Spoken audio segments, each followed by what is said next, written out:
या बातमीचे प्रायोजक आहे SK CNG पंप. आमचा पत्ता जुना पुणे नाशिक हायवे, गोवर्धन डेअरी समोर, शेवाळवाडी, मंचर. जरा सर्वांनी बोला. सत्संगाची इथं आल्यानंतर पाहिलं कार्यक्रम शाळेत आहे. कार्यक्रम शाळेत आहे. सत्संगाची शाळेवरून आठवलं. सत्संगाची जास्त शाळा शिकलेल्या माणसांनी शाळा करायला सुरुवात केली.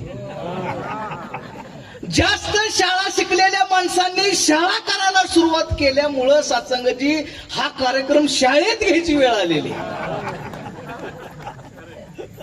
महाराज म्हणाले की education without ethics dangerous to the society. ज्या वेळेस सत्संगाची समाजाचं नैतिक अधिष्ठान हलवून जातं ना, त्यावेळेस तुम्ही कितीही डिग्री घेतलेले असतील हो, मग सत्संगाची पेपर फोडून झालेले डॉक्टर, प्रेमाने बोला, पेपर फोडून झालेले डॉक्टर तुमच्या माझ्या समाजाची सेवा नाही, मेवा खाण्यासाठी काम करणार. आणि म्हणून सत्संगाची अशी वेळ आल्यानंतर, अशी समाजाची अवस्था झाल्यानंतर, असा सगळीकडे हाहाकार माजल्यानंतर, अरे याची जबाबदारी घेणार कोण? या समाजाला नवा दिशादर्शनाचं काम करणार कोण? तुमच्या माझ्या मनामध्ये तुमच्या माझ्या जन्माचा उद्देश समजून सांगणार कोण? धनदारा शुद्ध नारी पापी की भी होय, संत हरी कथा तुलसी दुर्लभ होय. अरे कोण्या कारणाशी आपण जन्माला आलोय? कशाला आपला जन्म झालाय? प्राणी पक्ष्यांना सुद्धा भूक लागते. प्राणी पक्ष्यांना सुद्धा सत्संगाची मुलं बाळ होतात. प्राणी पक्ष्यांना सुद्धा भीती वाटते. प्राणी पक्ष्यांना सुद्धा सत्संगाची त्यांचा संसार आहे. आणि मग माणसात आणि प्राण्या पक्ष्यांमध्ये नेमका फरक काय आहे हे सांगण्याचं काम कोण करणार आहे? तर हे काम संत करतात. आणि ज्या वेळेस संत जीवनात येतात त्यावेळेस सत्संगाच्या जीवनाचा खऱ्या अर्थानं अर्थ समजून येतो. आणि जीवनाचा अर्थ समजून आल्यानंतर सत्संगाची जगावं कसं, राहावं कसं, बोलावं कसं, वागावं कसं हे माणसाला कळतं. म्हणून अध्यात्म गरजेचं आहे हो. म्हणून समाजाला अध्यात्माची आवश्यकता आहे हो. काही वर्षांपूर्वीची सत्संगाची पुण्यातली एक घटना आहे. काही वर्षांपूर्वी सत्संगाची पुण्यामध्ये एक अशीच घटना घडली. टीव्ही वरती आपण सगळेजण पाहत होतो. 3-4 पोरांना गावामध्ये सत्संगात इकडं तिकडं फिरणारी 4-5 कुत्री एका खांबाला बांधली, जाळून मारली. जाळून मारल्यानंतर ही बातमी सगळीकडे पसरली. रिपोर्टर त्यांच्याकडे गेला आणि रिपोर्टरनं त्या पोरांना विचारलं, म्हणजे ह्या कुत्र्यांना तुम्ही जाळून का मारलं? त्यावेळेस सत्संगाची त्यातल्या एक जणांना उत्तर दिलं, म्हणले 4 पैकी 1 जण पिसाळलं होतं म्हणून 4 जाळून मारले. का हो?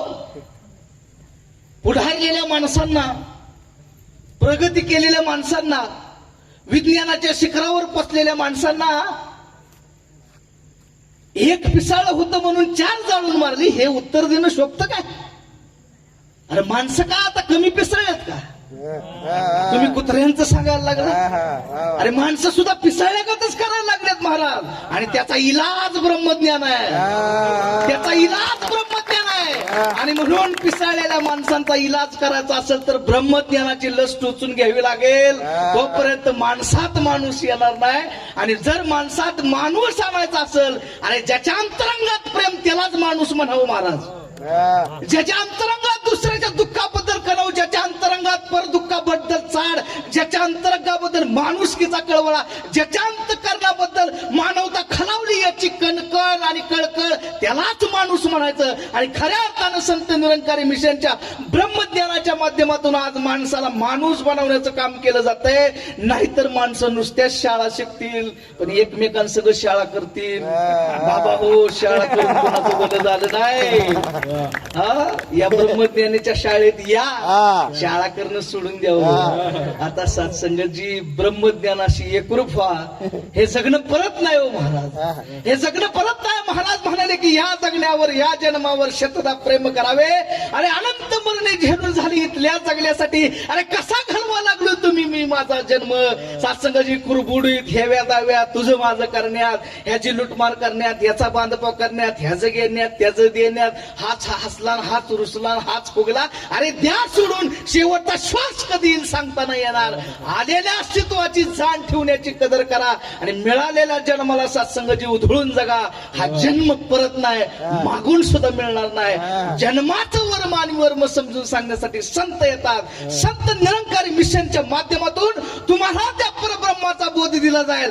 भक्तीचं पूर्णत्व निर्गुणत्वच आहे. सगुणत्व भक्तीची सुरुवात असू शकते, परंतु निर्गुणत्वच भक्तीचं पूर्णत्व आहे. साधू संतांनी, वेद संत महंतांनी प्रतिपादित केलेला परब्रह्म परमात्मा जो ज्ञानोबरायांनी पाहिला, जो तुकोबरायांनी जगाला सांगितला, जो बहिणाबाईंनी अभंगाच्या माध्यमातून प्रतिपादित केला, तो देव आज तुमच्या सगळ्यांसाठी उपलब्ध करून दिला जाईल.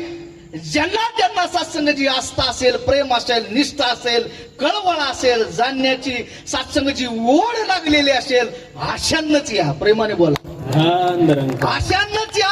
कारण महाराज म्हणाले की श्रद्धावान लभते ज्ञानम. अंतरंगाची मशागत झालेली असावी लागते, त्यावेळेस ब्रह्मज्ञानाचं बीज रुजतं, नाहीतर सत्संगाची बीज वाया जातं.